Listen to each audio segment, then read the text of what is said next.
What if I told you the most devastating form of power doesn't scream, doesn't fight, and doesn't even speak? They want you to react because your reaction is their fuel. What happens when you give them nothing? You don't have to raise your voice to ruin someone, you just have to stop giving them oxygen. Sometimes the most powerful act you can take is no act at all. We often imagine destruction as something loud, rageful, fiery, chaotic.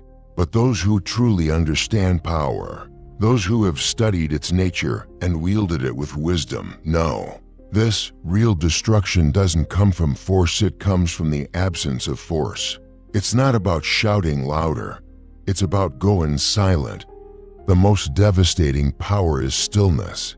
You are not by reacting, but by removing your energy entirely. You don't have to defend your name. You live in such a way that their words break against the unshakable wall of your composure. The truest form of destruction doesn't look like anger. It looks like serenity. It's the quiet confidence of the one who doesn't flinch when insulted, doesn't explain when slandered, doesn't chase when copied, and doesn't respond when provoked. Why? Because real power doesn't scream, it simply stands still. And when you stand still with discipline and intention, the people trying to tear you down are left swinging at air. Their energy collapses inward because you refuse to meet it. You didn't deny their attack, you simply didn't attend their performance. This isn't about ego, it's about psychological strength. It's the same mastery understood by Marcus Aurelius, Epictetus, and Machiavelli in their own distinct ways. The art of non-response isn't weakness, it's a strategic choice, a way of moving through the world so composed, so centered, that your silence becomes your strongest presence. Today, we'll dive into this philosophy, not to harm, but to ascend, not to crush others, but to become so anchored in purpose that their attempts to pull you down only bury themselves. Let's begin. First, understand this essential truth. They want your reaction. That's the bait, the disrespect, the insult, passive-aggressive comment, the petty shade. It's all designed to pull you out of your peace. Because if they can shake you, they win. Not because they're right, but because they've succeeded in pulling you down to their level. Most people mistake silence for weakness. They think that if you don't defend yourself, you must be submissive. But true stillness, Stoic stillness, isn't surrender. It's strategic restraint. It's presence without performance. It's calm under fire. Stillness doesn't need to match noise with noise. It knows its value. It doesn't stoop to chaos. It elevates above it. If someone wrongs you, let it be their problem. Let them yell. Let them gossip. Let them twist the story. You remain composed. Epictetus once said, if someone does wrong, it is their problem. And that's the mindset. Your role is not to convince the world otherwise. Your role is to live in a way that makes any accusation feel laughably false. Because the wise don't need to be loud. They don't need to clap back.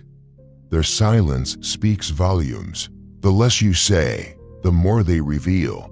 When someone insults you and you don't even blink, you tilt the entire room. You shift the power dynamic. They brought a flame expecting a fire, and you handed them a mirror. And in that mirror, they see their own noise, their desperation, their chaos. You didn't just hold your reaction. You made them confront themselves. Let's take it a step deeper. Imagine someone calls you out publicly, maybe at work, maybe online. They question your intentions or mock your values. Most people rush in to defend themselves, their image, their pride. But here's the Stoic secret. Reacting emotionally is giving them free power. The moment you try to prove yourself to people committed to misunderstanding you, you've already lost the frame. Stillness says, you are not significant enough to disturb my peace. Not because you're arrogant, but because your energy is valuable. Your clarity is expensive, and you've stopped giving it away. Marcus Aurelius wrote, "If you are distressed by anything external, the pain is not due to the thing itself, but to your estimate of it." And that's the key. Your interpretation is your power. So interpret wisely. The stillness is not just Stoic, it's Machiavellian. It's psychological leverage. Your silence unsettles them. They came prepared for a battle, but you didn't even show up. They wanted heat. You gave them cold. And it rattles them because they don't know how to defeat someone who refuses to play. They insult you and you stay calm. They provoke and you remain unmoved. And as they escalate, getting louder, more animated, more desperate, the contrast between your composure and their chaos becomes undeniable. They fall apart in public and you rise in silence. Understand, the most powerful figures in history weren't the noisiest. They were the most composed, the ones who could walk into a storm and not be shaken. A Stoic doesn't react because they are rooted in principle. A Machiavellian doesn't react because they're controlling the entire frame. Both understand. Stillness is not absence, it's dominance. It's the decision to stop feeding situations that don't deserve your energy. When you master stillness, you stop needing revenge. You stop needing justice. You don't even think about proving people wrong. You become so focused on building your mission, so grounded in your values, that anyone trying to bring you down ends up exhausting themselves in your silence. You don't destroy them, they destroy themselves. But it doesn't stop there. If you're patient enough, every enemy will eventually reveal their own weakness. All you have to do is wait. Stay silent. Let their own ego unravel them. You don't need to push back. You don't need to disprove. Just let them overtalk. Let them overplay. Let them go too far. And when they do, the world sees exactly what you already knew. That's where emotional intelligence becomes your most powerful weapon. The ability to stay calm while someone else is trying to provoke you. That's rare. That's presence. That's influence. Think about it. Have you ever seen someone desperately trying to prove they're right? They just keep talking, keep arguing, keep defending until they look unhinged. That's ego. And all you had to do was stand still. You don't even need to say a word to expose them. Let's say you're in a meeting. Someone takes a jab, maybe subtle, maybe direct. Most people would argue back. But you don't flinch. You nod. You redirect. You bring the focus back to results, to reason, to value. What happens next? They try harder. They overtalk. They get emotional. Meanwhile, you remain calm. And the room notices. The contrast becomes clear. You didn't just keep your peace. You commanded the atmosphere. That is executive presence. And that is power. Why is this so powerful? Because when you stay grounded while someone else spirals, the entire room starts to recalibrate. People aren't just listening to what's said, they're watching how it's said. They observe tone, composure, confidence. They see you steady, focused, unaffected, and they compare that to the person who's unraveling. That comparison becomes your statement. You didn't have to say anything to prove strength. You embodied it. Ego always exposes itself in the absence of a reaction. And this is what makes strategic stillness not just stoic but effective. You're not silent because you're weak. You're silent because you're unavailable. You've closed the door. You've built a boundary. Not a wall but a quiet signal. You no longer have access to this level of me. That's not cruelty. That's self-respect. And this is where power shifts. They escalate. They try to pull you back in. They have nothing to hold on to. Because you're no longer fighting their battle, you're playing a higher game. One built not on who's right, but on who stays focused. Niccolo Machiavelli said, "He who seeks to appear powerful too often loses his power in the process." The one trying to seem strong always reveals insecurity. But the one who doesn't need to perform, who simply leads through presence, always commands respect. So here's the mindset shift. You are no longer trying to win arguments. You're trying to build outcomes, results, truths that speak for themselves. Every time you resist the urge to respond emotionally, you're reinforcing your clarity. Every time you withhold reaction, you're protecting your peace. Your energy is currency, and not everyone deserves to spend it. That's the high-performance mindset. That's what the Stoics practice daily. Marcus Aurelius once wrote, "The best revenge is to be unlike him who did the injury," which means don't match their noise. Don't try to win at their game. Lead with restraint. Lead with calm. Let your consistency be the loudest thing about you. Because here's what happens over time. Their attempts to provoke you begin to look desperate. Their constant need to stir chaos begins to feel hollow. They try every angle: mockery, gossip, bait, but nothing lands. Why? Because your silence becomes their exposure. The contrast between their drama and your discipline tells the real story. Let the storm rage around you. Let them spin. But you stay still. You stay rooted. You don't destroy them. You simply rise. And as you rise, the wind of their chaos spins itself into irrelevance. They collapse under their own theatrics, not because you fought, but because you didn't. This is what most people never realize.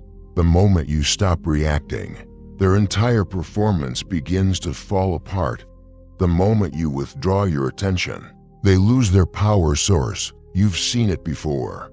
Someone who thrives on drama, when you stop engaging, they lose their fuel. They become louder, more exaggerated, more erratic. But none of it lands, because the power they once drew from your reaction no longer exists. And suddenly, it's not you who looks shaken, it's them. You didn't destroy them. You just stopped feeding them. And that was enough. Not everyone is your enemy. Some people are just addicted to your attention. They need your energy, your reaction, your presence. That's what gives them identity. When you respond, you validate them. But when you go silent, they feel the void.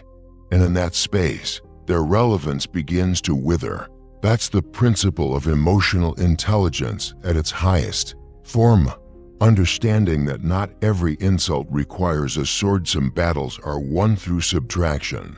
Let's be clear, your energy is not free. Every time you engage in an argument, you're giving away something valuable: your mental clarity, your focus, your peace. And not everyone deserves to be on the receiving end of that transaction.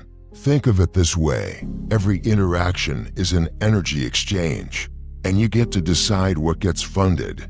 When someone provokes you and you give them anger, you've just paid them with your mental bandwidth. When you argue back, you're buying into their story, their chaos, their frame. But when you stay silent, when you walk away without a word, you keep your currency. And that's what gives you power. That's when the shift happens, not just in them, but in you. You're no longer reacting to life. You're selecting where to invest. That's self-mastery. That's freedom. And that's what the Stoics were really teaching: not suppression of emotion, but elevation of purpose. You're no longer available to chaos. You've built a filter for your attention, a boundary that's not spoken but deeply felt. And it's not about blocking people. It's about no longer investing in them. Let's look at a simple, everyday example. You're in a group chat. One person is constantly passive-aggressive, maybe always trying to stir the pot, always making subtle jabs at you. Most people would reply, argue, maybe call them out. But you don't even reply. You respond to others. You shift the conversation. You keep building connections, but without them. And what happens? They try harder. They get louder. Maybe they even lash out. But you're gone. You've already left the game. And now, they look like someone arguing with a ghost. Their voice fades. Not because you silenced them, but because you didn't need to reply. That's quiet power. It's surgical. It's clean. It's not about being right, it's about being wise. That's how boundaries actually work. They're not always confrontational. They're not fences made of anger. They're filters made of clarity. You don't need to burn the bridge, you just stop sending energy across it. And eventually, the other person feels that absence more than they ever felt your presence. Here's the twist. Many toxic people don't actually hate you. They just need you, your attention, your reaction, your energy, because it gives them identity. The moment you stop giving them that, they don't just lose influence, they lose themselves. Your detachment becomes their collapse because you were the mirror, and now it's gone. You didn't curse them. You didn't confront them. You just removed the oxygen they depended on. And in a world addicted to chaos, silence is suffocation for those who feed on noise. Now, let's zoom out and make this personal. What is one area of your life where you're giving too much of yourself away? Is it a toxic friend, a disrespectful co-worker, a manipulative family member? Ask yourself, do I really need to respond, or do I just need to remove myself? Because not every situation needs your explanation. Not every insult needs your rebuttal. Some just need your absence. And that absence, that can be louder than any word. It can be your closure. Your boundary, your redemption. You don't win by attending every fight. You win by leaving the arena altogether. You don't need to shout. You don't need to prove anything. You just need to rise quietly, consistently, and let your evolution speak for itself. That's real victory. And that's how you begin to destroy without ever lifting a finger. Let's explore something deeper. Now something even more transformative. You've probably heard the saying, don't attend every argument you're invited to. But what if you took it even further? What if, instead of simply declining the invitation, you stopped even receiving it? What if your emotional energy became so selective, so refined, that chaos couldn't even find your address? That's what emotional detachment is truly about. But let's make something clear. Detachment is not coldness. It's not indifference for the sake of appearing powerful. It's not pretending not to care while secretly stewing inside. Real detachment is clarity. It's knowing that you don't have to chase every misunderstanding. You don't need to repair every false narrative. You don't need to plead with the world to believe you. Because when your life becomes the proof, their words dissolve. You don't defend yourself. You simply become the contradiction to their assumptions. This is one of the most powerful Stoic teachings. Don't waste time arguing. What a good man should be, just be one. Let your actions become so consistent, so grounded, that no rumor can survive next to your presence. Because eventually, people notice. They start comparing stories, and the louder someone lies, the more ridiculous it looks when the truth walks in calmly and quietly. Take this real-life example. Someone says you're manipulative, cold, calculating. That's the narrative they push. Now, you could argue. You could say, that's not me. Or, you could keep showing up, calm, thoughtful, measured, honest, fair. You could treat people with consistent dignity, lead with clarity, and stay focused on building value. And slowly, others begin to notice the contrast.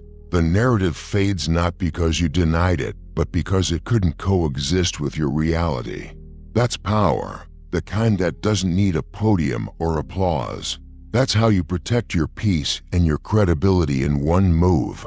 Let's go back to boundaries now, but this time, think of them not just as fences, but as invisible architecture around your emotional world. You don't have to announce your withdrawal. You don't need a long speech or a dramatic goodbye. You just shift your energy. And those who once fed off your reaction begin to starve. Why? Because in their world, your energy was oxygen. And now that you've stopped sending it, they gasp for relevance. You see, people expect presence, they prepare for anger, but what they don't know how to handle is silence, especially when it comes from someone they've been trying to provoke. Your stillness becomes their mirror, and mirrors don't lie. Now, let's talk about control. There's this idea that to be strong, you have to be the loudest in the room, the most dominant. But true power is often the opposite. It's the quiet leader, the one who doesn't interrupt but still commands attention, the one who doesn't seek control but becomes the center of gravity in every space they enter. Think about someone you know like that. They rarely raise their voice, they never fight for credit, but when they speak, everyone listens. Why? Because they've built executive presence, the kind of presence that doesn't require force to be respected, the kind that doesn't compete for relevance, it creates it. That's what Stoicism prepares you for, not just how to end your life, but how to lead with stillness, how to let go of the need to explain, to argue, to defend, and instead, how to carry yourself so consistently that your silence carries more weight than another person's volume. Seneca didn't respond to every insult. Marcus Aurelius didn't pause his responsibilities to correct every misconception. Why? Because they understood that integrity doesn't need advertisement. It radiates. You don't need to shout that you're strong. You just need to stop entertaining the noise. This is especially important in today's world where perception moves fast and reactions are instant. The person who stays calm, who doesn't take the bait, who holds posture in the storm becomes the reference point. You become the person others look to when chaos breaks loose. Not because you fought, but because you refused to flinch. Let's circle back to reputation. Most people think reputation is something you build by explaining yourself, by defending your name when attacked. But that's not how it works. Reputation isn't built in defense, it's built in pattern. People trust what they see over time. They don't care what you say once, they care what you do always.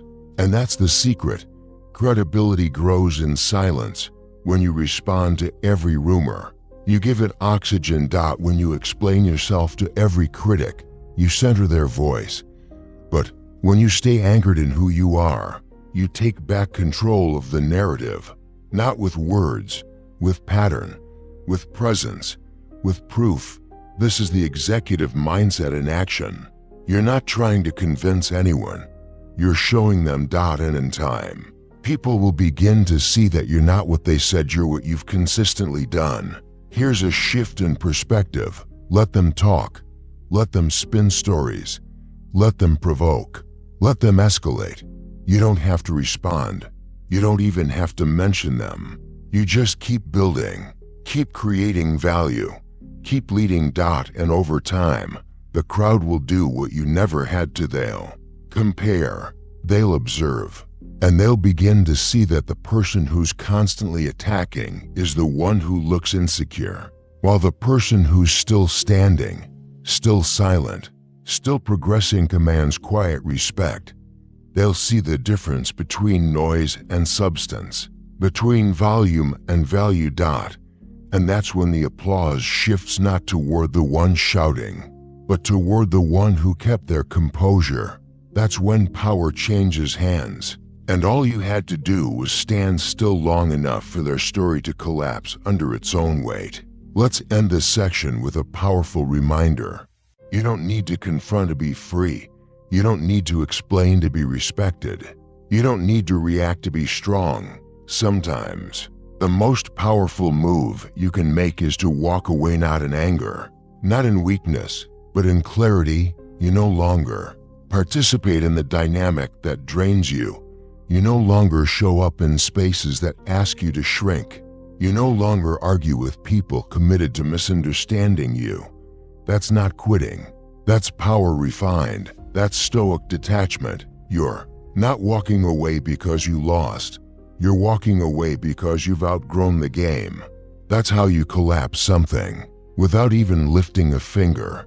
Let's deepen this principle even more, because what you're really doing When you choose silence over reaction, is mastering subtraction. Subtraction is misunderstood. In a world obsessed with accumulation, more status, more attention, more validation, walking away can seem like weakness. But to the Stoic, subtraction is not a loss, it's clarity in motion. It's pruning the unnecessary so that what truly matters can thrive. When you subtract yourself from the chaos, the noise, games, you're not giving up power, you're reclaiming it. Let's look at this with a real-world lens. Maybe you're in a circle of friends. There's someone who constantly takes little jabs at you. Maybe it's masked as humor. Maybe they call it banter. But deep down, you know it chips away at your worth. You've brought it up before.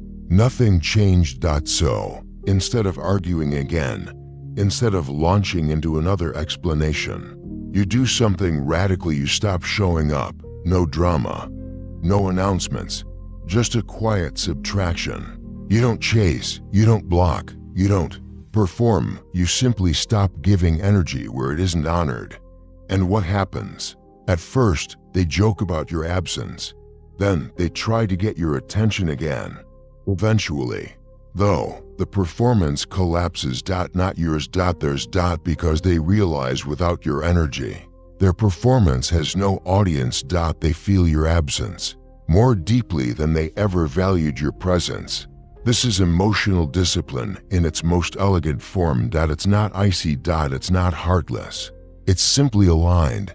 You've decided that your peace is more valuable than their validation, that your clarity matters more than their confusion, that your growth is no longer up for negotiation. Let them misunderstand you. Let them spin their story. Let them laugh. You are not here to be understood by everyone. You are here to be at peace with yourself. That's the Stoic way. And here's something crucial to understand. Some people don't want to defeat you. They want to feed off of you. They don't seek destruction, they seek attention. They need your reaction, because your reaction affirms them. It gives them a role to play, a spotlight to step into. They'll mock you just to get a reply. They'll criticize your progress just to stay relevant in your emotional world. But once you stop responding, they lose their grip. They begin to fade, not because you silence them, but because you stopped shining your light on. Their noise, that subtraction, strategic, quiet, clean. It doesn't come with fanfare. It comes with results. You regain clarity, you move lighter, and they're left talking to shadows. Let's take this even further. You don't just subtract people, you subtract patterns. You stop explaining yourself to those who don't listen. You stop chasing closure from those who never respected the connection. You stop trying to fix dynamics that depend on your self-betrayal. This is when something powerful happens. Your absence becomes a mirror. Suddenly, people begin to notice what you used to carry. What you tolerated, what you absorbed to keep the peace. And they realize you weren't just part of the system. You were the system. Now that you're gone, the energy collapses. You didn't fight them. You didn't expose them. You didn't attack. You just stopped, and your absence did the rest. This is why people will call you cold when you grow. Not because you've become bitter, but because you've become boundaried. They mistake your self-respect for hostility, but that's not your concern. Because here's the hard truth. You don't need to hate them to outgrow them. You don't need to be angry to walk away. You can love yourself enough to say, this no longer fits the version of me I'm becoming. You're not subtracting to prove anything. You're subtracting to preserve everything that's sacred to you. Your clarity. Your peace, your energy, your dignity. Let's talk about imitators for a moment. There's a different kind of threat, not those who attack you, but those who imitate you. They don't insult you outright. They copy your style, your tone, your energy, quietly, carefully, hoping to claim your space by becoming a cheaper version of you. It can be frustrating, right? You build something unique, You cultivate your voice. You craft your vision. And then someone comes along trying to echo it. But here's what you must remember. Imitation is not competition. It's confession. They've confessed that they don't have a self strong enough to stand on its own. So they borrow yours. Let them. Because here's the Stoic truth. No one can replace what is real by copying it halfway. They can mimic your cadence but not your conviction. They can copy your brand but not your becoming. They can echo your words but not your wisdom, because they're chasing a version of you that already evolved. They're behind by default, and in the time they spend trying to become you, you're already becoming someone else. You stay ahead not by fighting. You stay ahead by advancing. You shift, you evolve, you elevate, quietly, consistently, and by the time they've figured out how to mimic your past, you've already stepped into your future. Let them echo. Echoes fade. Originality stands. Let's go even deeper into the psychological terrain. There's a certain kind of enemy who's especially easy to collapse: the arrogant one, the one who mistakes your humility for weakness, the one who sees your stillness and assumes you're naive, fragile, beatable. But arrogance isn't power. It's blindness. And blindness leads straight into traps they set for themselves. Here's why: when someone believes they're above you, they stop watching you. They stop preparing. They stop evolving because they think you're irrelevant. And that's when they fall, not because you attacked, but because they didn't see you coming. They weren't paying attention. They were too busy performing. And while they were posturing, you were preparing. While they were showing off, you were sharpening your edge. And one day, your quiet presence commands the room. Your strategy lands. Your insight cuts clean. And suddenly they realize the one they dismissed is now the one they can't catch. That's power. Not loud, not showy. Just ready, just precise. That's what Marcus Aurelius meant when he wrote, "Waste no more time arguing what a good man should be. Be one." You didn't win by fighting their ego. You won by not competing with it. You didn't respond to their pride. You just rose above it. And now they can no longer look down on you because you've reached a level they can't even enter. Let them talk. Let them posture. Let them underestimate you. You don't need to clap back. You just need to continue. Silently, strategically, stoically. And one day they'll look around and realize your restraint wasn't weakness. It was altitude. And they weren't allowed to notice you were climbing. Let them chase noise. You chase legacy. And in the long game, legacy always wins. Let's return to an idea that's been quietly echoing through every lesson. So far, the frame most people never realize. They're playing inside a frame someone else created for them. That's where the real trap lies, not in the insult, but in the context the insult tries to create. What is a frame? A frame is an unspoken narrative, a container of assumptions. When someone says, "He's too sensitive," or "she's manipulative," they're not just offering an opinion, they're building a frame. And the moment you respond emotionally, you step inside it. You confirm it. The trap was never their words, it was your willingness to respond inside their story. That's why the wisest response is not rebuttal, it's refusal. Not the refusal to feel, but the refusal to engage inside a lie. You see, when someone throws an accusation at you, what they're hoping for isn't truth. It's alignment. They want your reaction to match their narrative. They want your emotion to validate their story. But when you stay calm, when you pause, when you speak only with poise or not at all, you shatter their frame. You say, "I don't exist in the world you just described." And just like that, the narrative collapses. Let's walk through a real-life example of this. You're in a workplace, and someone accuses you subtly or publicly of being disengaged. Maybe they say you don't contribute enough, that you lack initiative. The room hears it. Now, The instinct is to defend, to push back. That's not true. I do my part. I've been working hard. But instead, you respond slowly, calmly. You thank them for the feedback. You don't deny. You don't react. And in the next meeting, you arrive with sharp notes, clear insights, strong questions, maybe even a well-structured proposal. No fanfare, just presence. And suddenly, the room sees something very different. You're not disengaged. You're grounded, prepared, composed. You didn't argue against the frame, they just saw that you never belonged in it to begin with. That's the Stoic way. That's frame control, not with defense but with quiet contradiction. You don't fix the story. You outlive it. You don't play inside the frame. You transcend it.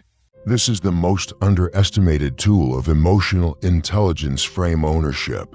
When you own your emotional tone, you begin to shift the tone of the entire room. You don't follow the mood, you set it. And that's leadership, real leadership. Because people don't follow noise, they follow direction. And when you become the one who doesn't flinch, who doesn't argue, who calmly commands space, you become the standard. Not by title, by presence. This is how the Stoics moved. Marcus Aurelius didn't run around correcting people's opinions of him. Epictetus didn't waste words convincing people of his strength. They simply lived in such a way that no one could reasonably believe anything else. And that's your power, to move with such composure, such consistency, such restraint, that even your silence is credibility. Here's what happens next. The more you hold your frame, the more others begin to adapt to it. The room begins to shift in your direction, not because you demanded it, but because you modeled it. They see your calm, and it regulates them. They see your clarity, and it cuts through the fog. They see your refusal to play petty games, and they either rise to meet you or get left behind. Because in every room, someone sets the emotional tone, and the one who owns the tone owns the outcome. That's why silence is not submission, it's atmosphere control. Let's take a quick breath. Here, what we're really talking about is self-leadership. The kind of leadership that doesn't rely on external permission. The kind of influence that doesn't ask to be respected, it simply becomes undeniable. You don't have to raise your voice to raise the room. You just have to be unshakably yourself. But this only works if your silence is aligned with substance. So let me ask you, are you building a version of yourself that can stand on its own without defending itself? Are your patterns strong enough to speak louder than any lie? That's where your focus belongs, not on reaction, but on refinement. Your job is not to fix every misperception. Your job is to become so consistent, so aligned, that perception has no choice but to adjust. Because here's the truth: lies don't survive where actions contradict them. The louder your patterns speak, the quieter your critics become. And those who cling to false narratives, they start to look unhinged next to your stability. That's the beauty of emotional detachment with moral clarity. You're not playing their game. You're building your life. And over time, people realize this person never fought back, but somehow they won everything. Let's take it even further.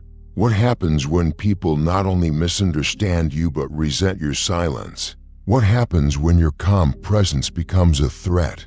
This is something few people prepare for. When people are not trying to defeat you, but trying to pull you down, simply because your stillness exposes their instability. Because you're not reactive, you reveal how reactive they are. Because you're not dramatic, you highlight how performative they are. Because you don't play the game, you show how much they need it. And that can provoke envy, jealousy, even sabotage. But you stay rooted. You don't defend, you don't explain, because you understand your silence is not absence, it's influence. It's the energy that doesn't chase attention but becomes unforgettable because of that very refusal. People start asking, why is this person so calm? Why do they never clap back? How do they keep moving forward without reacting? And in time, that curiosity becomes admiration, not because you promoted yourself, but because you didn't. Your life became your resume, your actions became your arguments, and your silence, that became your signature. Here's the final key for this section. Stop waiting for recognition. Stop waiting for someone to finally say, you were right.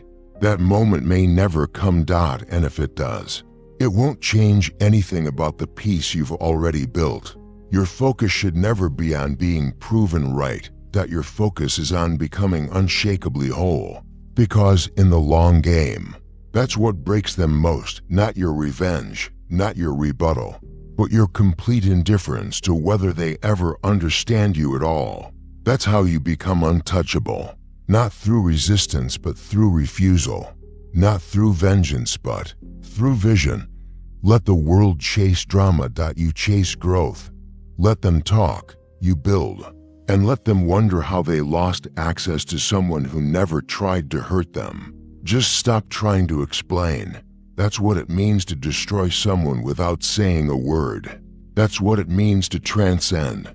Let's take everything we've explored so far and raise it to the next level where silence becomes more than strength, it becomes transcendence.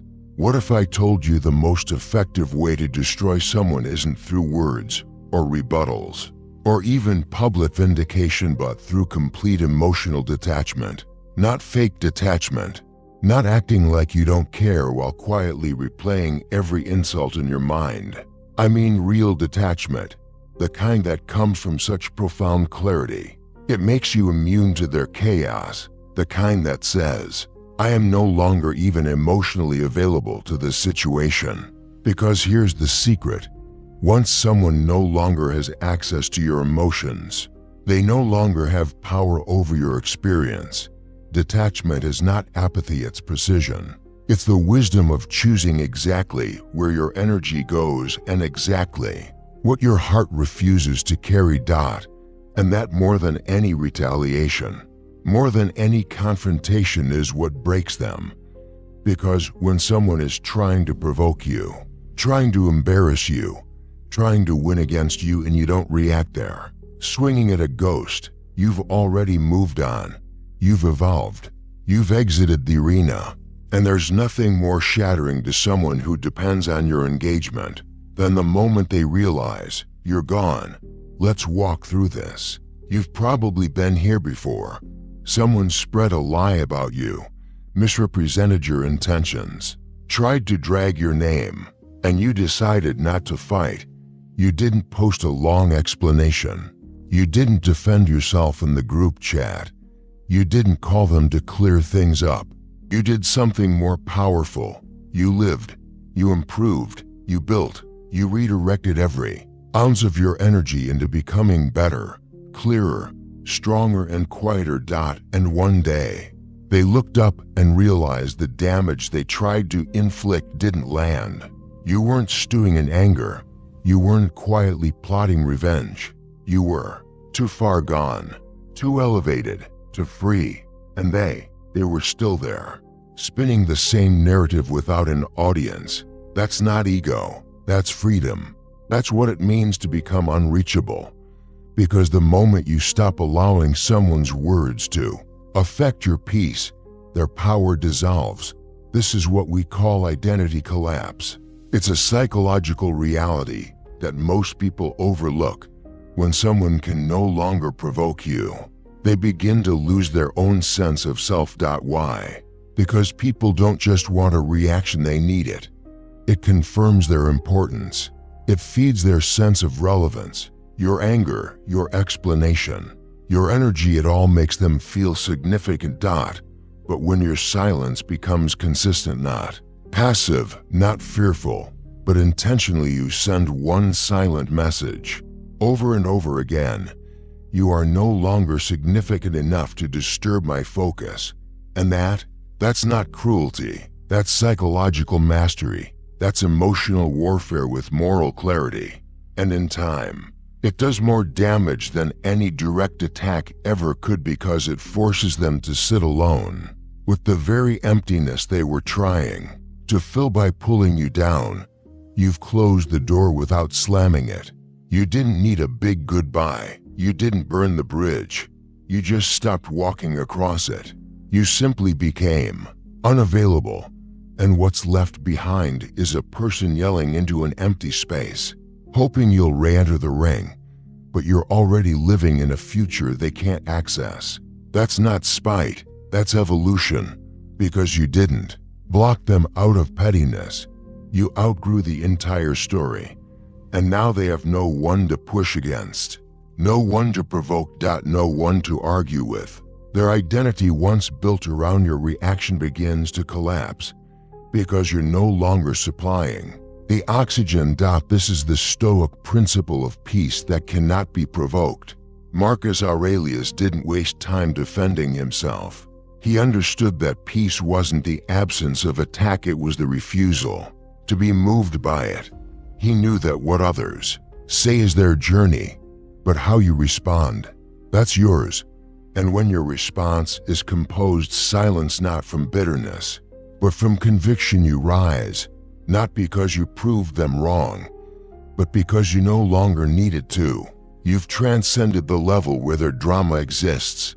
You no longer occupy the same emotional economy that they trade in chaos. You invest in calm. They fight to be seen. You walk unseen and still move the world. Now let's flip this inward, because to master detachment, you need to understand what inside you is still holding on. What inside you still wants to be right, to be vindicated, to be understood. What parts of you still seek validation from people who cannot give it. This is where true stoicism begins, not in resisting them, but in releasing your own attachment to being perceived a certain way. You don't need them to acknowledge your worth. You don't need them to apologize. You don't need them to validate your story, because your story is not up for debate. It's being written in every step you take away from them. You didn't have to destroy them. You just had to leave the version of you that needed their recognition. And that's the collapse they never see coming, because they didn't lose you when the argument ended. They lost you when you stopped caring about winning it. And now, without reaction, without explanation, without closure, you've become unreachable, untouchable. Not because you fought harder, but because you finally stopped fighting at all. There's a kind of silence that isn't passive, it's full of presence. There's a kind of detachment that doesn't push away, it simply ascends. And when you reach that point, you don't just move on, you become invisible to their tactics. They can scream your name. They can question your character. They can invent entire stories about who you are. But you just keep building. You keep walking. You keep refining. Until one day, they're still talking and no one's listening, because you're not even in the room anymore. Your absence says more than your presence ever could. And they're left with the echo of a conflict you stopped attending long ago. Let this be your new mantra. I no longer participate in dynamics that cost me my peace. You don't have to be angry to let go. You don't have to be cold to walk away. You just have to be clear, because clarity is the sharpest blade. And peace is the greatest revenge.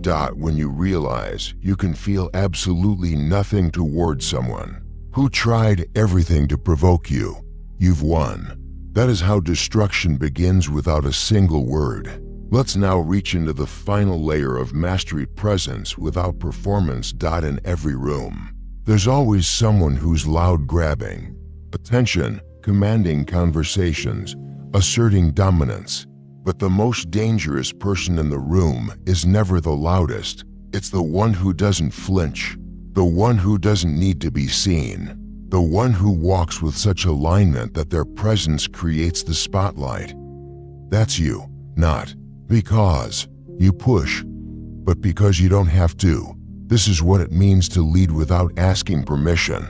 You're not here to convince people you belong. You belong because you've put in the internal work, your habits, your clarity, your energy, all refined to a point where external noise doesn't move you anymore. You are no longer in competition with others. You're in alignment with yourself. And that makes you powerful in a way no title, no reputation, and no crowd can replicate. Let's imagine something familiar. There was a time someone doubted you, mocked your dreams, laughed at your quiet consistency. Maybe they said you'd never succeed, that your silence meant you didn't have what it takes, that your restraint was weakness. But instead of clapping back, you did something greater. You stayed focused. You kept showing up. You kept learning, building, refining, evolving. And now, the very silence they mocked has become your altitude. They look up and can't reach you, not because you flew faster, but because you outgrew the atmosphere they still live in. They were playing for status. You were building for legacy. They obsessed over being seen. You obsessed over becoming. And now you are no longer in the conversation. You are the contrast. You didn't shout. You didn't rage. You didn't post angry paragraphs explaining who you are. You just walked forward quietly, consistently, and without apology. And in doing so, you became something they could never copy, unforgettable without performance. Let's talk about transcendence now, not the kind that feels mystical or unreachable, but the kind that happens when your growth reaches a level where old narratives can no longer hold you. You see, real transcendence is practical. It's everyday discipline. It's deciding today that your peace is not a reward to be earned, but a standard to be upheld. You don't argue to gain it. You don't debate to defend it. You simply choose it, again and again. That's what Stoic self-mastery really is. It's not about being above emotion, it's about being in control of how you spend it. You rise so far above the pettiness that people can't figure out how to reach you anymore. They can't insult you because their words don't land. They can't provoke you because you don't take the bait. They can't rattle you because your stillness is no longer performative, it's who you are. Let's paint a picture. Someone asks you, hey, whatever happened to that person who tried to ruin your name? And you smile, you nod, and you say, I haven't thought about them in a long time. That's it. And in that simple sentence, you deliver more power than any revenge could have. Because it's not about vengeance. It's about becoming someone they can't even enter the orbit of anymore. You're not being dramatic. You're being clear. You're not holding grudges. You're holding boundaries.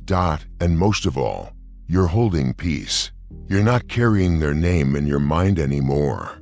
You're not explaining your worth in conversations anymore.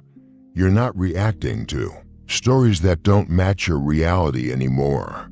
You've stopped letting your identity be shaped by what others project, and you've stepped into full ownership of what you are building. That's when everything changes. Because here's the paradox. They tried to damage your name, and it only made it louder. They tried to ruin your image, and you became more refined. They tried to trap you in old narratives, and you outgrew every single one. Not through defense, but through distance. Not through rage, but through realignment. You didn't win a battle. You transcended the war. And now, people no longer look to you for your reaction, they look to you for your example. That's the shift. You're not proving anything anymore. You are being the thing they said you'd never become. You are no longer a name in their story. You are the message. And the message is this: clarity wins, consistency wins, silence, when rooted in strength, not shame, wins. And most importantly, peace is the highest position you'll ever reach. Because when you're at peace, there's nothing left to fight for and nothing left to lose. So, let's make it personal again. Who do you need to stop responding to? Whose opinion are you still carrying in your body? Whose approval are you still unconsciously trying to earn? Because the moment you release that weight, the moment you stop seeking closure, explanation, or vindication, you begin to rise. And when you rise far enough, the noise can't follow. That's the essence of quiet power. That's the art of destruction without a single word. Not by becoming cruel, but by becoming complete. Not by hardening, but by healing. Not by proving, but by building. You didn't walk away because you were weak. You walked away because you were finally strong enough to stop negotiating your peace. You stopped arguing with people who only listened to respond. You stopped explaining to those committed to misunderstanding you. And you stopped defending your value to those who could never see it to begin with. Now, your peace speaks louder than your presence ever did. Your actions are the only statement you need. And your elevation, that is the final word. This is Stoic transcendence, and it lives in every quiet step you take forward without apology. So ask yourself this, and ask it often: does this deserve my energy, or does it deserve my exit? Because one of the most liberating things you'll ever do is disappear from the places that demand your reaction and reappear in the spaces that cultivate your power. Let's now talk about how this practice of quiet power not only shapes how others perceive you, it begins to reshape how you see yourself. Because every time you choose not to react, every time you walk away without a dramatic exit, every time you choose presence over performance, you reinforce to yourself, I am not here to be pulled into chaos. I am here to build something far greater. It's not just about defeating your enemy without saying a word. It's about transforming your entire inner world so profoundly that the idea of enemies starts to lose meaning altogether. Because here's the truth most people never understand: the person you destroy the most through silence is the old version of you, the version that needed to be liked, that needed to be understood, that needed to prove, that needed to fight. When you let go of that identity, when you stop reacting, you're not just rejecting their chaos. You're releasing your own attachment to control. You become lighter, freer, sharper, and that changes everything. Because suddenly, your silence isn't just strategy, it's sanctuary. Let's talk about energy. Everything you do, every thought, every interaction, every emotion requires energy, and you only have so much of it. So when you spend it on over-explaining yourself, when you spend it on emotional battles that go nowhere, when you give it away to people who aren't even listening, you're bankrupting yourself spiritually, mentally, emotionally. And for what? To convince people who were never going to see you clearly anyway. To win a war of words when your actions already tell the truth. No, that's not the path of the high-performance Stoic. That's the trap. And that's why so many people stay stuck in a cycle of resentment. They're giving too much of themselves to those who don't deserve it. But when you flip the script, when you start conserving your energy like it's sacred because it is, you begin to live differently. You start waking up with more clarity. You walk into rooms with more grounded presence. You speak less, but your words carry more weight. Because you're not reacting, you're choosing. You're investing your energy into growth, into purpose, into presence. And the people who used to pull you into drama, they feel the shift. They notice you're not as accessible anymore. Not just physically, but emotionally. You don't rise to the bait. You don't answer every accusation. You don't fight invisible wars because you're too busy building peace. That's real evolution. And here's the paradox: when you become emotionally unavailable to chaos, it doesn't make you less human. It makes you more refined. You don't stop feeling. You just stop leaking. You no longer allow every slight to become a storm. You no longer give every voice access to your attention. And in that quiet restraint, your world starts to transform. Let's ground this with an example. Imagine someone in your life, maybe a colleague, maybe a relative, has been playing the same emotional game with you for years. Passive-aggressive comments, manipulation, guilt, trips. You've tried everything, talking, explaining, hoping they'll change. But nothing works. Until one day, something shifts inside you. You no longer need their validation. You no longer care to be right. And so, you stop responding. Not out of bitterness, out of wisdom. You don't announce it. You don't make a scene. You simply become unavailable. You change the locks on your emotional doors. Not because you hate them, but because you've learned to love your own peace more than their patterns. And what happens? At first, they try harder. They test your silence. They escalate, hoping to trigger the old version of you. But when nothing comes, no rebuttal, no reply, not even a twitch, they're left alone with their own noise. And that's when their system begins to collapse, because your presence used to be the fuel. And now that you've turned off the tap, they realize they were never in control. You were. Let's return to your inner life, because this isn't just about protecting yourself from others. It's about protecting yourself from you. Part of you that still wants to scream, that's not true. The part that still wants justice, still wants to be seen, still wants the world to recognize how much you've endured. But that's the part you must now outgrow, because the highest version of you, the most powerful version, doesn't need any of that. They are to focus on building something real, to deepen their mission, to argue about their identity. They walk through life as a message, not a debate.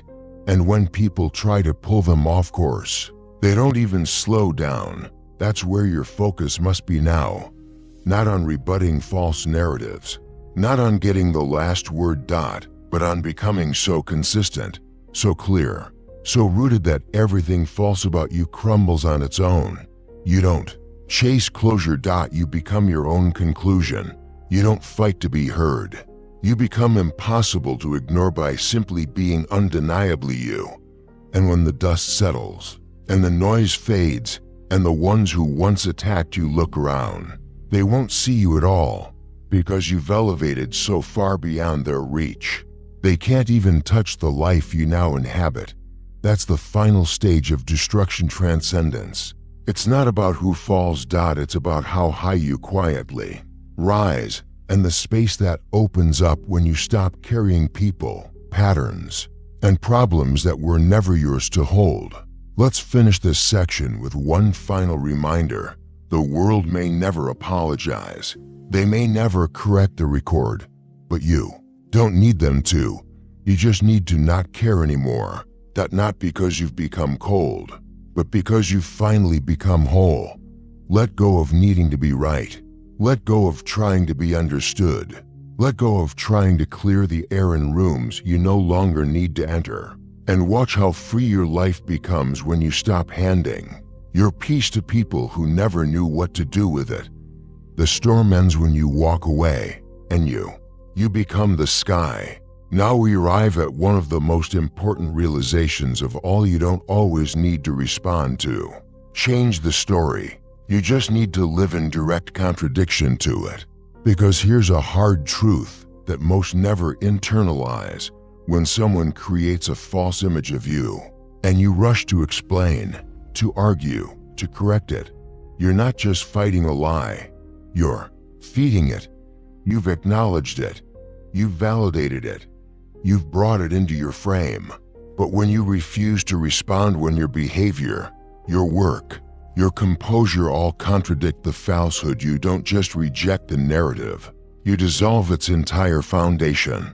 Because no story, no matter how loud, can survive long in the presence of consistent truth. This is how your reputation begins to rebuild, not by what you say, but by what you refuse to dignify. Let's look at a real-life dynamic. Someone calls you manipulative. They tell others you're cold, calculating, self-serving. You could sit down with every mutual connection and plead your case. You could send long texts, write emotional explanations, try to make them see, but instead, you remain grounded. You keep leading with clarity, you speak with kindness, you work with integrity, and little by little, those who observe your pattern begin to wonder, wait, this doesn't match the version I was told about. This person shows up on time, treats others with respect, owns their mistakes, doesn't gossip, stays focused. Eventually, the lie crumbles not because you attacked it, but because it couldn't coexist with the truth. That's the power of consistent contradiction. When your life keeps saying, "That's not me," you no longer need to speak it aloud. People start seeing for themselves, and that's the shift. Because here's what's happening in real time. Your credibility is growing in silence. Your reputation is rebuilding through repetition. You're letting your results speak where rebuttals used to live. This is the invisible process that separates the emotionally reactive from the emotionally intelligent. The reactive say, "Let me fix the story."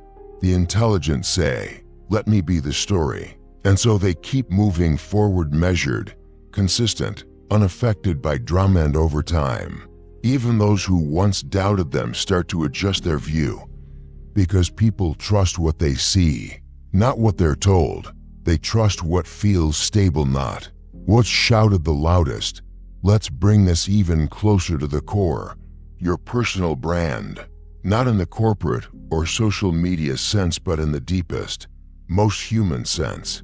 Your real brand is what people associate with your presence, your pattern, your energy. Are you calm under fire? Are you someone who speaks with intention or blurts out defense? Do people feel steady around you, or do they feel chaos? You're shaping that brand every day through your silence, through your patience, through your poise. And that brand, that's the only resume you ever truly need. Now let's zoom in on one of the most subtle forms of sabotage: character distortion. Sometimes, people won't attack you directly. Instead, they'll subtly suggest you're not who you seem to be. They'll use phrases like, "Something just feels off about them. I don't know, I can't explain it." But they won't come with proof. They come with suspicion.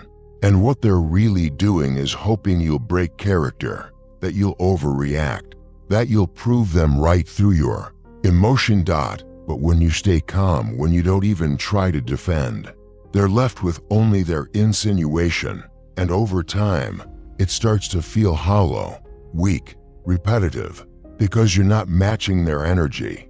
You're building something too strong, too consistent, too grounded for their whisper campaign to stick. This is a principle few people grasp. In the absence of defense, inconsistency becomes its own exposure. Let them repeat the lie. Let them circle back to the same tired story. Let them overplay their hand. You just keep being you. And one day, the question changes from "What did they say about you?" to "Why do they keep talking about you?" That's when the spotlight shifts. That's when the crowd starts to wonder not if you're who they said you were, but why the loudest voices are also the most insecure. You didn't have to compete for the truth. You just had to keep living it. And here's the final turn. You'll reach a point in your journey where even your silence begins to feel like presence.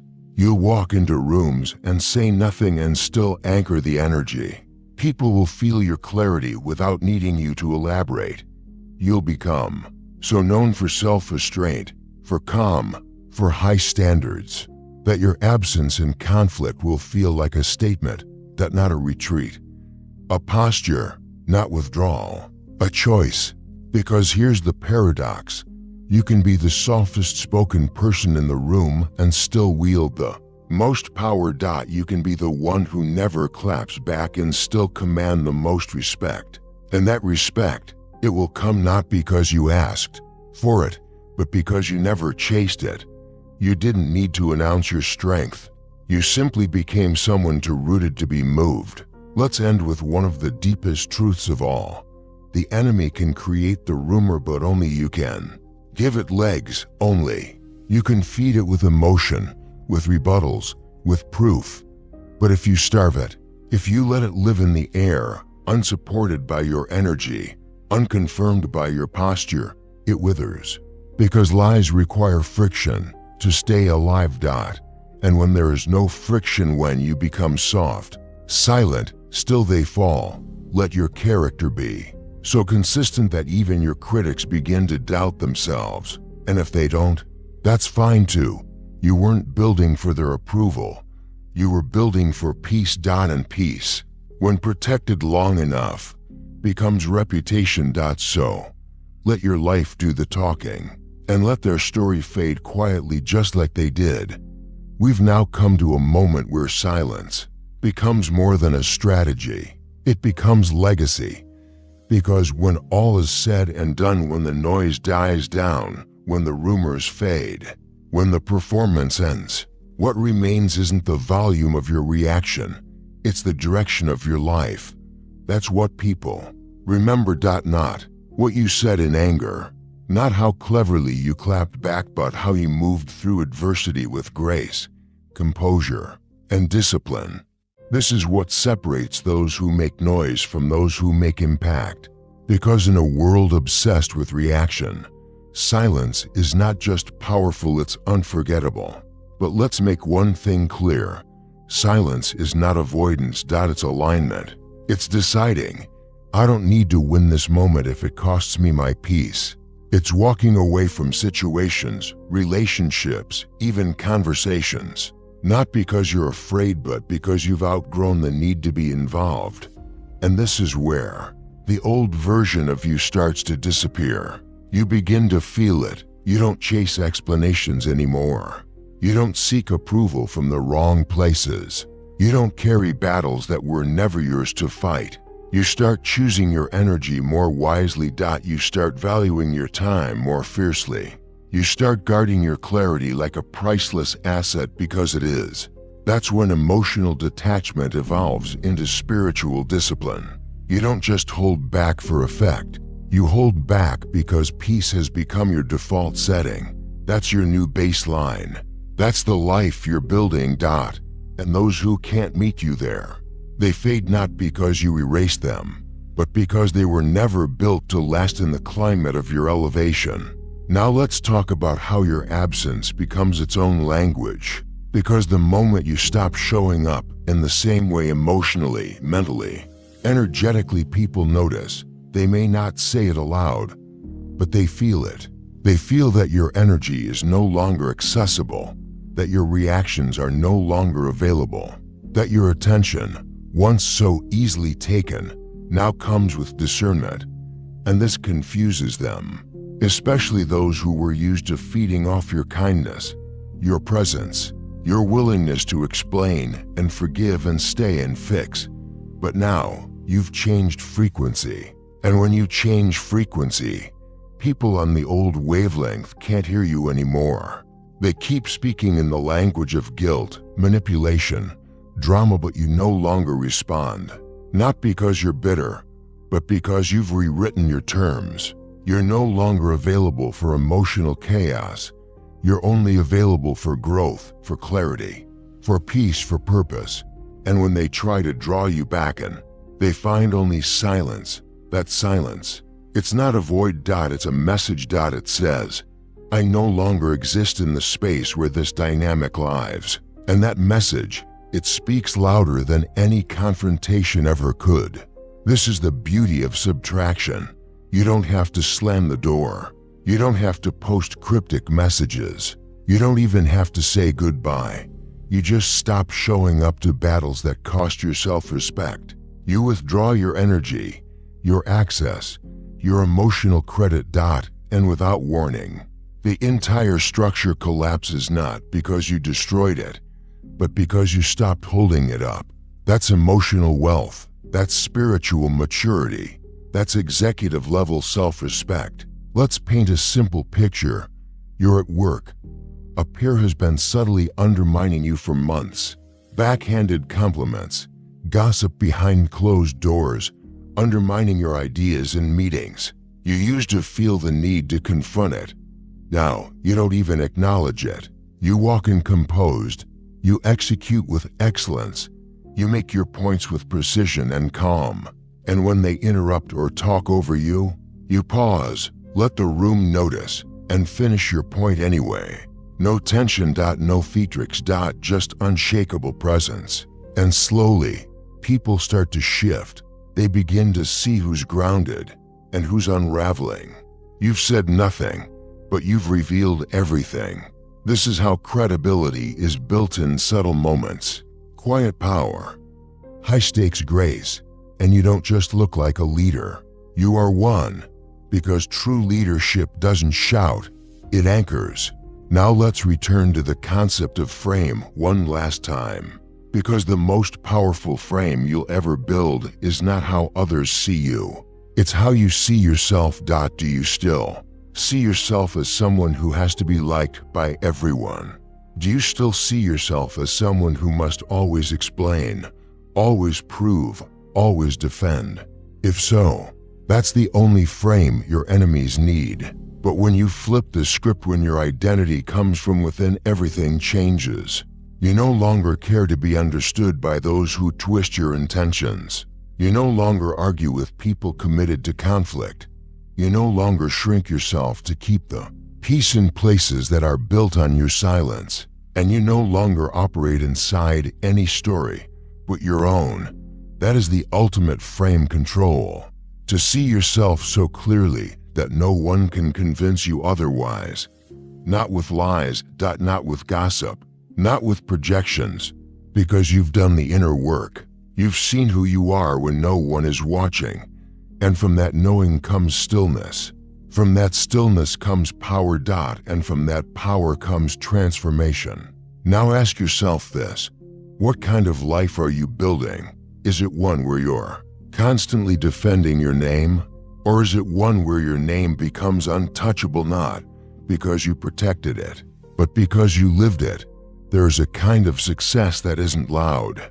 It's quiet. It's private. It's rooted. And it grows slowly until one day it becomes undeniable.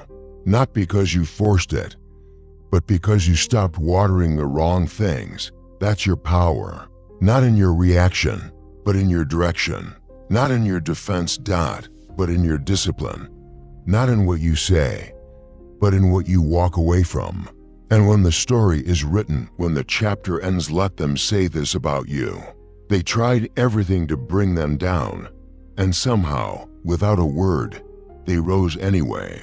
Now we enter the final stretch of this philosophy where you no longer react, not even internally, where your inner world becomes so disciplined, so untouchable, that even when you're triggered, you don't let the trigger become a story. This is where the work becomes invisible to others but transformational to you. Because most people don't realize that silence is only powerful when it's real, when it's not just lips held shut, but a mind held steady. And this is the rarest form of mastery, mental stillness. You're not just choosing not to react, you're learning not to feel the need to. You're not bottling it up, you're dissolving the impulse altogether. So instead of replaying their insult in your head, you release it before it takes root. Instead of obsessing over the rumor, you focus on building something that makes the rumor irrelevant. Instead of crafting a clever comeback in your mind, you invest that mental energy into clarity, into discipline, into your future. That is the quiet revolution, the internal one. It can't be seen from the outside, but it changes everything. Because now you're not just unbothered, you're unavailable, not cold, not numb, just clear. They don't get to enter your internal space anymore. They don't get to live rent-free in your mental bandwidth. Your mind has become prime real estate and you've raised the cost of entry. That's what it means to truly protect your peace. But here's where it gets profound. When you no longer carry emotional debt from the past, you become dangerous to those who try to manipulate you. Because you're not operating from guilt. You're not operating from insecurity. You're not even operating from pride. You're just present, centered, intentional, and that makes you almost impossible to trap because manipulation relies on pulling emotional strings, and when you've cut those strings, there's nothing left for them to grab. Let's break that down. Manipulators thrive when they know you need approval, so they withhold it to control you. But if you don't need it, they're powerless. Toxic people thrive when they can trigger you with shame. But if you've already faced your shadows, they have no weapon left. Narcissists thrive when they can bait you into defending yourself. But if you're no longer invested in being seen correctly, they lose their audience. This is why real silence isn't passive. It's psychological armor. It's the shield forged in the fires of self-awareness. And when you carry that shield not in defense, but in discipline, very few things can penetrate your calm. Let's talk about something real. People will betray you. They'll twist your words. They'll lie about you with the same mouth that once praised you. And it will hurt. But you have a choice. You can chase closure, or you can choose peace. You can try to fix their perception, or you can build a life so aligned, so radiant with truth, that their perception becomes irrelevant. And let me tell you from experience, when you stop trying to be understood by people who are committed to misunderstanding you, you start to breathe differently. You start to live differently. Because your energy is no longer scattered, it's focused. Your worth is no longer outsourced, it's embodied. And that kind of self-possession, it's magnetic, not in a performative way, but in an unshakable way. People start to notice, not because you're louder, but because you're less available for nonsense. You carry yourself with the quiet conviction of someone who has nothing to prove and everything to build. That's when your silence becomes respect. Let's ground this with an example. You've probably experienced this. Someone creates a scene. They exaggerate, they accuse, they attack, they want a reaction, and everyone expects you to fight back. But you don't. You stand still, you say less, or you say nothing at all. And in that moment, the entire room shifts. Because now the spotlight is on their chaos, their tone, their instability. And you've become the contrast. You didn't defend your name. You didn't need to. Your presence did it for you. That's not passivity. That's dominance, quiet, measured, inevitable. And here's the secret truth. You don't earn respect by being louder. You earn it by being less reactive and more reliable. By being calm when others spiral. By being thoughtful when others lash out. By being patient when others play games. That consistency, it builds your legend over time. People forget what your enemies said about you, but they never forget how you made them feel safe, focused, present.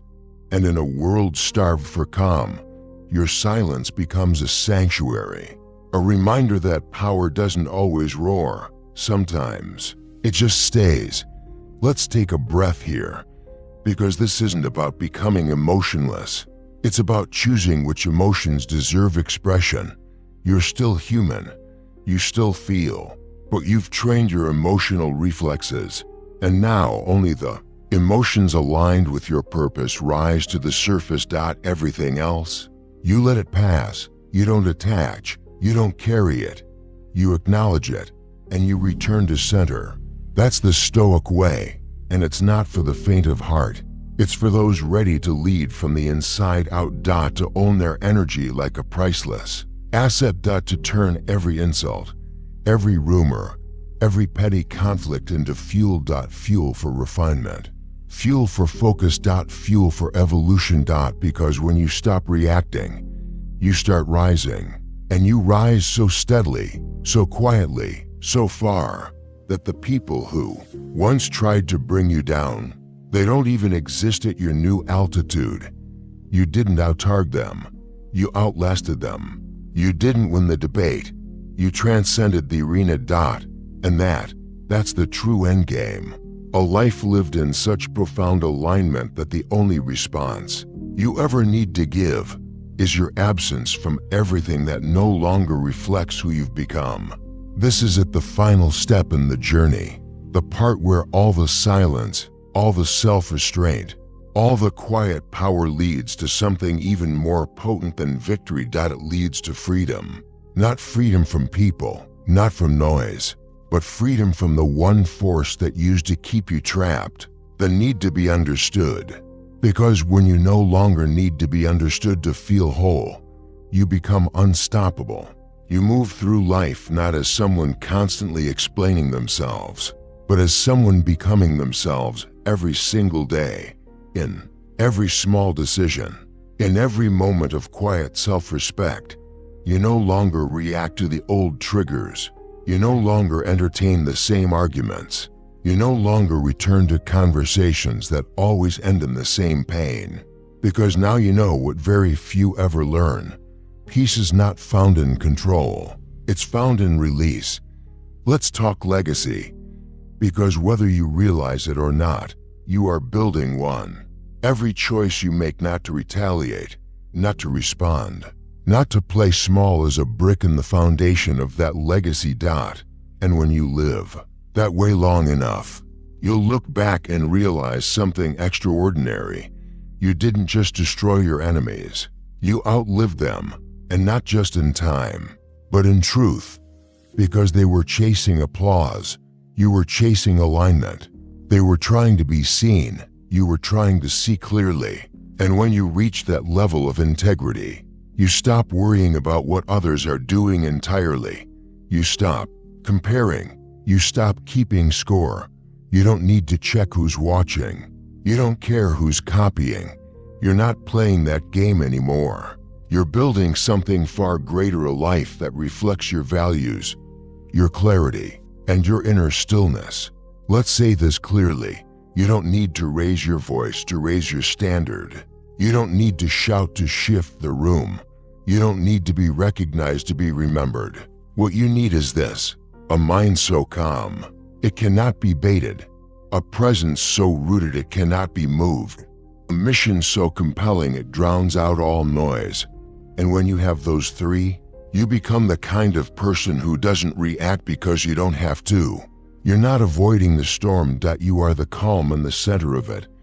Let's talk about closure, because this is the last chain for many people. They wait for the apology. They wait for the explanation. They wait for the justice that never comes. But here's the truth. Closure isn't something you get from them. It's something you give to yourself. And it sounds like this: I no longer need anything from you to move forward. That's it. Not revenge, not reconciliation, not a confession, just a full, sovereign decision to let go. And the moment you make that decision, you step out of their story completely. You stop being a character in their play. You walk off stage and write your own script. And what happens to them? They keep performing. But there's no audience left. No energy to feed off. No reaction to dance with. And that's when the act ends, not with a bang, but with silence. Because the most devastating move you ever made wasn't to confront them. It was to leave so completely that your name no longer echoes in the halls they once tried to dominate. This is how reputations collapse. This is how narcissists lose control. This is how manipulators become irrelevant. Not because you exposed them, but because you stopped needing to. You transcended their influence.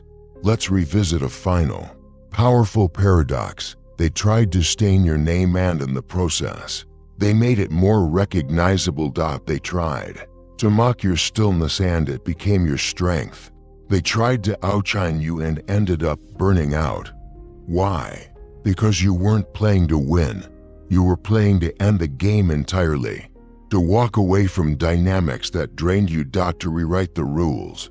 To protect your peace like a sacred inheritance. And now people don't look at you and think they won. They look at you and think they rose. And that's the difference between success and transcendence. Success looks like achievement. Transcendence feels like liberation. And you You didn't just get even.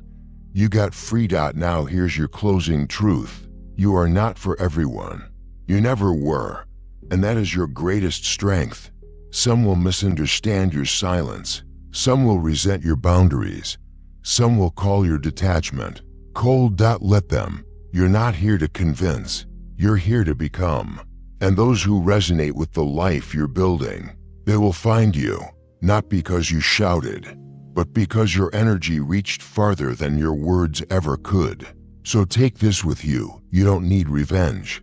You don't need attention. You don't need permission. You need clarity. Clarity to keep building when no one sees. Clarity to keep walking when no one understands. Clarity to keep rising when no one believes. Because in the end, your evolution is your revenge. Your peace is your power. And your silence, that was the loudest message of all. Welcome to the other side. The side where you don't need to destroy anyone because you've finally become someone they could never reach. Sweet dreams.